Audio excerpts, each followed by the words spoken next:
series publications of the Smithsonian Institution. Smithsonian Studies in Air and Space Number 2, United States Women in Aviation Through World War I, by Claudia M Oakes.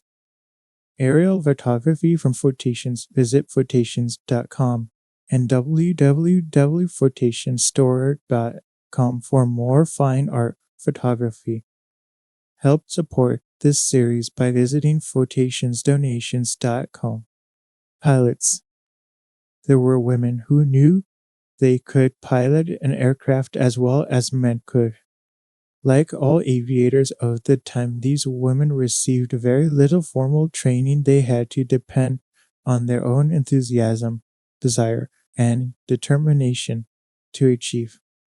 Some never had the opportunity or inclination to take the test for a license, but in those early days, a license was not a necessary prerequisite for being a pilot. It is interesting to note that few of these women continued their flying much beyond the end of World War I, despite their vigorous efforts to persuade the government to allow them to fly in combat zones. American women were not allowed to do so. This may have dampened their enthusiasm for pursuing flying careers. Also during World War I, aviation matured sufficiently that its novelty was beginning to wear off. Flying was becoming more commonplace. As the 1920s began, aircraft were less dangerous to fly, and so perhaps less interesting to those who had flown the stick and wire-open airplanes of the pre-war days. Opinion is divided as to who, Blanche Stewart, Scott, or Jessica Faith Rage, was America's first aviatrix. Blanche Scott had her first contact with aviation in 1910 when she contracted with the Willys Overland Company to drive an overland car from New York to San Francisco as a publicity stunt, the first transcontinental automobile trip ever made by a woman. As she passed through Dayton, Ohio, she saw the activities at the Wright School, and while she was in California, she had her first airplane ride. The pilot was Charles F. Willard, Glenn Curtis' first pupil. Scott's cross-country trip had gained her national attention, and she was approached by Jerome Fanchley, head of the Curtis Exhibition Company, who asked if she would consider learning to fly and performing with the Curtis team at air shows and exhibitions. She agreed and went to the Curtis Company's Kuka Lake Field at Hammondsport, New York, for instruction. Glenn Curtis was not at all enthusiastic about women learning to fly, but since Fanchley had sent her, Curtis himself agreed to give her lessons. She was the first and only woman ever taught by Curtis personally. On 2 September 1910, Scott made the first solo flight by an American woman. Whether this flight was intentional or accidental is still open to speculation. Blanche Scott may have become impatient with Curtis' distrust of women as pilots and decided to show him what she could do. He had indeed blocked the throttle on her 35-pusher aircraft, but on that day something happened to the throttle block, and Scott rose about 40 feet into the air. Curtis was not happy, but he did recognize Miss Scott's ability, and she soon became a member of the Curtis exhibition team, making her public debut at a Chicago Air Meet 9 October 1910. That fall she married the man who had done an advance publicity for her auto trip and temporarily retired from flying, but she could not stay away from aviation long, and in July 1911 she was back in the cockpit, flying with the famous balloon and airplane pilot Thomas Scott Baldwin in Mineola, New York. Flying in meets all over the country, Billed as the tomboy of the air, she became more and more daring. She flew inverted 20 feet off the ground, sailed under bridges, and performed her famous death dive in which she would plummet straight down from 40,000 feet, sometimes not leveling out until she was only 200 feet from the ground. Blanche joined the World Exhibition team of Chicago and flew a Baldwin Red Devil airplane on 31 May 1913 as she was doing low-altitude stunts at a meet in Madison, Wisconsin. A wing cable snapped, the aircraft crashed, and Blanche suffered an injured shoulder. If the plane had not fallen into a swamp, her injuries might have been worse. This injury kept her grounded almost a year, but in 1914 she went back to stunt flying and also made test flights for Curtiss and Glenn Martin. By 1916 she began to be bothered by the public's morbid interest in crashes and their seeming disappointment at air meets where no one was killed or injured. She was also frustrated that there seemed to be no place in aviation for women engineers or mechanics, so at age 27 Blanche Scott retired. Although basic race solo flight did not occur until 16 September 1910, 2 weeks after Blanche Scott's Maastricht flight was considered definitely intentional, and on 13 October, the Aeronautical Society honored her with a dinner at which the Society's President Hudson Maxim presented to her a gold medal inscribed First Woman Aviator of America, Jessica Rage. Jessica Rage was considered in her time one of the new women. She drove an auto, wore bloomers while playing sports, and took active part in such masculine activities as shooting and swimming. She was also an accomplished musician, painter, and linguist. But what really set her hometown of Beloit, Wisconsin, talking was her return from school in France with two new interests, aviation and a French husband. Francois Rage shared his wife's interest in aviation, and they settled in Mineola, New York, where they could gain from the knowledge and experience of the many pioneer aviators living in that area. The Rages built their first airplane, a Wright type, in their living room, and it was in this rail craft of bamboo and silk, without benefit of prior instruction, that Maastricht made her first solo flight. Her first accident occurred in this same aircraft on her fifth flight. It was a minor one, but it set her thinking about how her long skirts encumbered her, so she appeared for her next flight wearing riding breeches.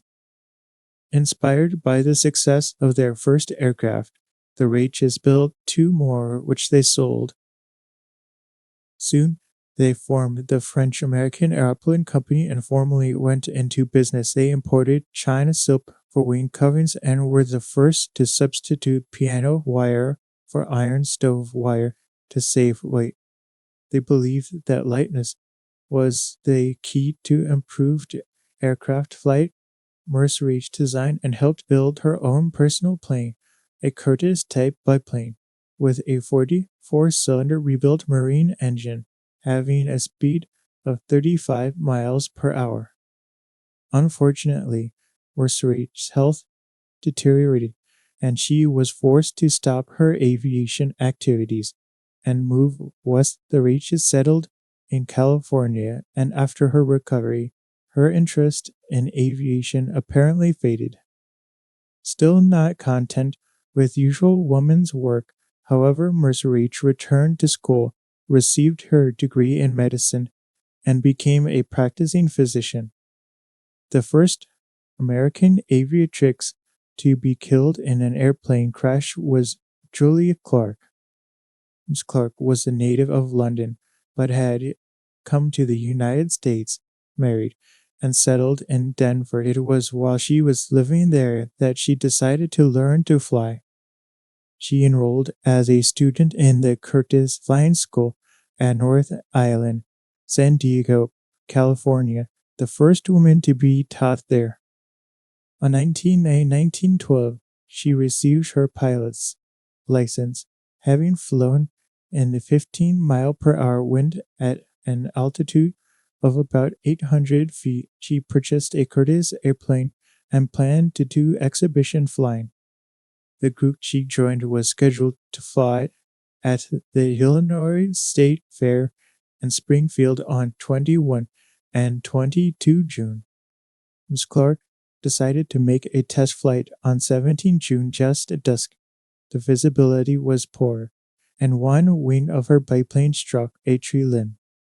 The aircraft crashed to the ground, pinning Ms. Clark beneath it. She died on the way to the hospital. The Moisen Aviation School at Hempstead, New York, unlike some of the other aviation schools in the country at that time, welcomed women as pupils.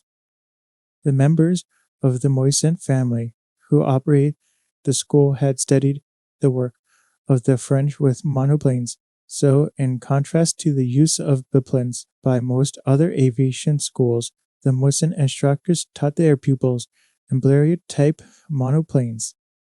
One of the many women trained there was Bernetta Miller. She received her license on 25 September 1912 and joined the Moisen International Aviators.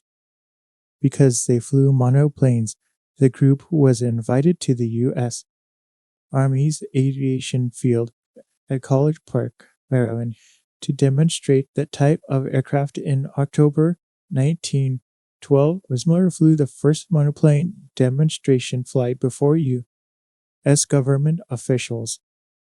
Perhaps her selection for this first flight was based on the idea that if a woman could fly this tricky aircraft, anyone could. On 20 January 1913, after her return to New York, Ms. Miller attempted to establish a new women's altitude record. During this flight, the oil flow indicator broke, and she was covered with oil.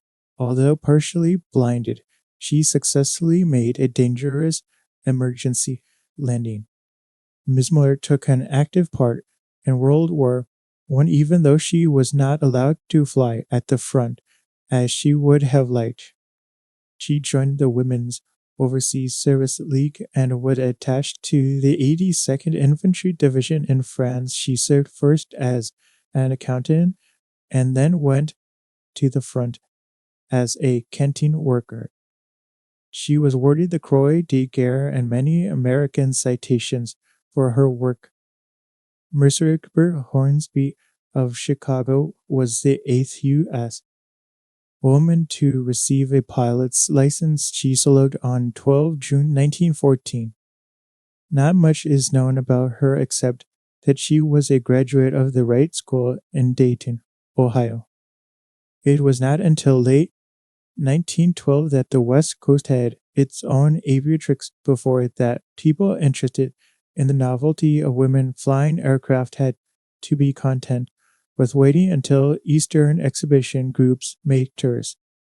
Late in the summer of 1912, Alice Mickey, a Californian, answered a classified advertisement, wanted a young lady to learn to fly for exhibition purposes. She was interviewed by Fred A.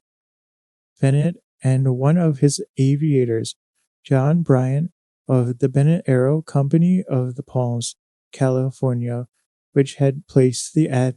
They accepted her for instruction, thus fulfilling her longtime dream of learning to fly. When she was only 12 years old, she had written a school composition about an imaginary flight from New Jersey to California. Alice began her instruction in one of Bennett's two Curtiss biplanes, the same one used by Glenn Curtiss in his 1909 flight down the Hudson. She soloed in November 1912 and made her first exhibition flight at North Yakima, Washington, 3 May 1913. She was the first woman ever to fly in Washington, Oregon, or Idaho, while the Bennett flyers were performing in Boise on 29 May 1913. Alice and Johnny Bryant were secretly married. Marriage to Bryant seemed to make Alice even more determined to prove herself as an aviator. She was not content to bask in the reflected light of her husband's achievements. At Seattle on 17 July, she set a new women's altitude record of 2,900 feet.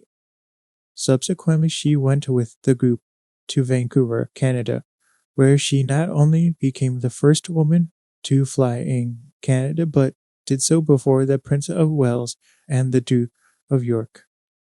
In the midst of this meet that brought her personal triumph, tragedy occurred. On August 6, Johnny Bryant was making his second flight of the day over Vancouver when the plane's steering column broke. Alice watched helplessly as her husband groped vainly for the control wires and crashed to his death. Alice gave up flying for several months, but in November she made several flights for movies in Seattle, and during 1914 she continued to do exhibition flying on the West Coast. In 1915 she went east to St. Louis to put her mechanical abilities to use with the Benoist Airplane Manufacturing Company. She moved with the company to Sandusky, Ohio, where she served as an instructor and did some test flying. In October 1916, she went to work as an instructor for the Scientific Airplane Company in Stratford, Connecticut. Like many of her contemporary aviatrices, she made repeated applications for flying in combat during World War I, but to no avail. Her preferred method of assisting the war effort through aviation being frustrated, she worked for the Goodyear Tire and Rubber Company in Akron helping build military dirigibles. Helen Hodge was the first woman west of Chicago to receive a pilot's license. Alice Mackey Bryant never took the test. Scheid became interested in learning to fly in 1916 and tried to enter the Christopherson Flying School in San Francisco. Even with all the fame that women were gaining in the field of aviation, the school turned her down because of her sex. Her persistence and constant presence at the school finally resulted in her acceptance, conditional on her taking all the same courses as the men. Some Shive's training began with the study of engines, airplane construction, and the theory of flight. Finally, her actual flying lessons began in a Curtiss type biplane with Frank Bryant, Johnny Bryant's brother, as her instructor. She received her license 12 November 1916 and began flying mainly for her own pleasure. During World War I, she taught U.S. aviation cadets and also made some exhibition flights. During one of these flights, the engine mount broke and her engine fell out of the plane. She managed to land by taking the controls in her hands and climbing out on the front wheel to nose it down. Aviation was becoming more and more popular with women on the West Coast. Another pupil at the Christopherson School was Jean Doty Caldwell. She, too, studied under Frank Bryant, although by November 1916 she had 15 or 20 solo hours and was ready to try for her license. She gave up flying because of her family's bitter opposition. Another aviatrix who had a short-lived flying career was Mary Highsmith Sims Heinrich.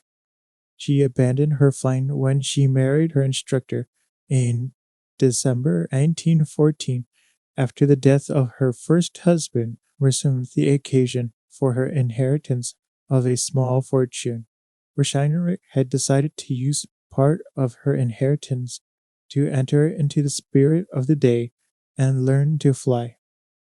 She had first enrolled at the Moyson School in Hempstead, New York, and then transferred to Albert S. Heinrich's School at nearby Baldwin. She had made several flights on Long Island but had not flown in competition nor received her license. When Mr. Heinrich proposed, he agreed to give up flying after their marriage. Dorothy Rice Pierce was also one of the century's new women with many interests outside conventional women's work. She learned to fly in Manila, New York, and obtained Federation Aeronautic Internationale Aero Club of America certificate number 561 on 17 August 1916, the 10th woman in the United States to be licensed. In addition, she was a painter, a sculptor, a writer, a championship bridge player, and a world traveler. The woman who is now known best as the person who taught Amelia Earhart to fly had problems in finding flight instruction for herself. Nita Snook grew up in Iowa and developed the desire to learn to fly from watching balloon ascensions at county fairs. Her hero was Thomas Scott Baldwin. She wanted to attend Glenn Curtis Aviation School at the Atlantic Coast Aeronautical Station in Newport News, Virginia. But even in 1916, Curtis still was not in favor of women learning to fly, so the school turned her down. Snook entered college in Iowa that fall, but did not abandon her dream of learning to fly. In the summer of 1917, she was accepted at the Davenport School of Aviation.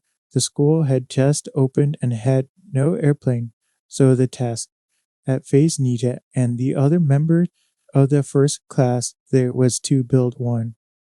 Her first flight was in that airplane on 21 July 1917 with the school's instructor, Louis Boder. She made several more flights with Boder during that summer and was allowed to take the controls more and more often. However, before Nita could solo, the school was closed on 9 September following a bad accident in which the school's new president was killed and Boder badly injured. Nita's fortune took a turn for the better, however, when shortly thereafter she was finally accepted by the Curtis School at Newport News. She didn't have enough money to cover both her transportation and the flying lessons, so she tried to hop freight trains. Although she was discovered and ejected, she was helped along her way by railroad workers after they heard her story. Apparently, the novelty of a woman wanting to learn to fly appealed to them. She arrived in Newport News on 5 October and began her lessons immediately. Eddie Stinson, who was then at the school and who later formed the Stinson Aircraft Company, took her on several flights to teach her aerobatics. Thomas Scott Baldwin visited the school, and Nita had the opportunity to meet the man she had long admired. Her work in the school machine shop helping overhaul OX-5 engines was so good that the instructors rewarded her with extra flying time, but again, before she had a chance to solo, her school was closed, this time for security reasons, since the United States had entered World War I. Nita and several other students at Newport News went south to another Curtis School in Miami in January 1918. There they met Glenn Curtis himself, who still didn't like the idea of women flying. Very shortly after instruction got underway in Miami, the U.S. government ordered all civilian flying to cease for the duration of the war. Nita went back to Davenport without having soloed, and so with no license. Apparently, however, she was not unknown, because she was hired by the British Air Ministry. In July 1918, she was their representative in Canada and the United States for speeding up deliveries of planes, parts, and engines which couldn't be manufactured in England because of the war.